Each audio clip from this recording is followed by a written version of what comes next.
আসসালামু আলাইকুম, কেমন আছেন সবাই? আজকে একটা সবজি চপ করে দেখাবো। তো চলুন আমরা একটা চপ রেডি করি। এখানে আমি একটা প্লেট নিয়ে নিয়েছি এবং এখানে নিয়ে নিয়েছি 2 টেবিল চামচ আটা। আমার চামচগুলো একটু বড়। নিয়ে নিলাম 2 টেবিল চামচ ময়দা। এখানে দিয়ে দিলাম পেঁয়াজ কুচি, মরিচ কুচি, টমেটো কুচি, ধনিয়া পাতা কুচি, বরবটি কুচি, দিয়ে দিলাম স্বাদ মতো লবণ এবং সঙ্গে একটা ডিম।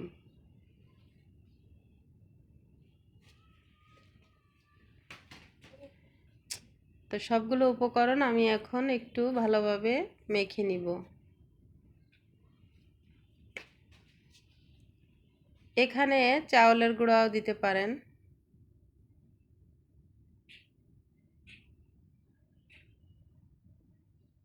আটার সঙ্গে বা ময়দার সঙ্গে কিছু চাউলের গুঁড়াও মিক্সড করতে পারেন। তো আমি সবগুলো সবজি, ডিম এবং মশলাগুলো সব মিলিয়ে আমি ভালোভাবে মেখে নিচ্ছি।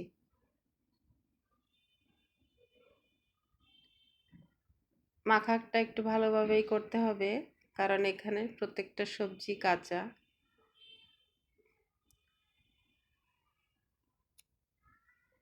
এখন আমি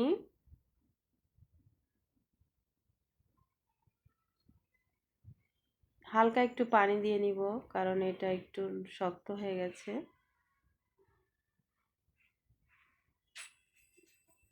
সামান্য একটু পানি দিয়ে নিলাম।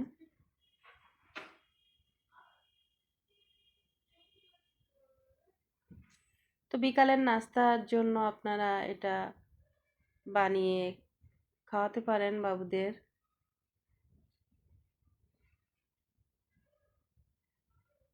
কারণ এটাতে প্রচুর পরিমাণ সবজি এবং উপকারী সব জিনিস দেওয়া। এখন আমি ফ্রাই প্যানে কিছু তেল দিয়ে দিব। আমার এখানে কিন্তু খুব বেশি তেল লাগবে না। তো এখন আমি এগুলো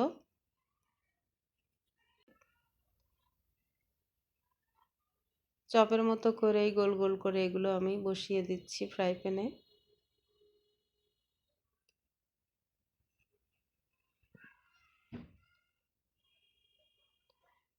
এক এক করে আমি সবগুলো দিয়ে দিব।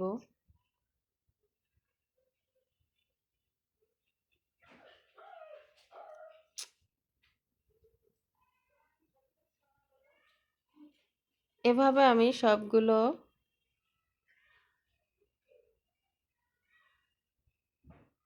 দিয়ে দিয়েছি।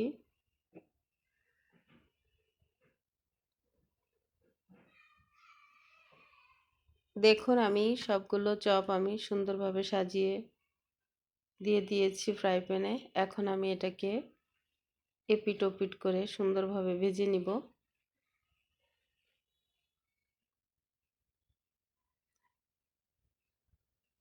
আমার এক পিঠ কিন্তু হয়েই গেছে চপ।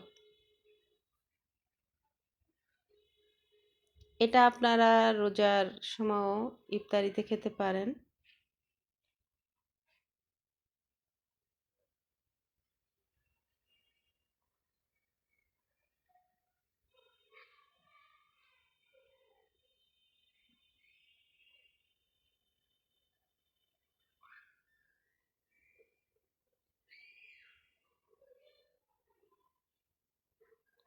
এভাবে আমি চপগুলো সুন্দরভাবে উল্টিয়ে দিলাম। তো আমার এক পিঠ ভাজা হয়ে গেছে, আর একটা পিঠ ভাজা হলেই আমার চপ রেডি। দেখুন বিকালের নাস্তার জন্য খুবই পারফেক্ট।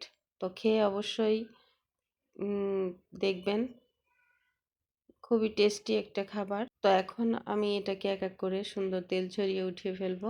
ঘরোয়া পদ্ধতিতে আপনারা বিকালবেলায় কিন্তু এরকম একটা নাস্তা তৈরি করে খেতে পারেন। তো আমি এক এক করে সবগুলো চপ উঠিয়ে নিচ্ছি। আমার ভিডিও কেমন লাগলো কমেন্টে জানাবেন এবং সাবস্ক্রাইব করে সঙ্গে সঙ্গে থাকবেন, পুরো ভিডিও দেখার অনুরোধ রইল সবাইকে। দেখুন আমার ভিতরটা, দেখুন আমার চপের ভিতরে, দেখুন চপটার ভিতরে কত সুন্দর একটা কালার আসছে। তো সবাইকে আবারও ধন্যবাদ জানিয়ে শেষ করলাম। আল্লাহ হাফেজ।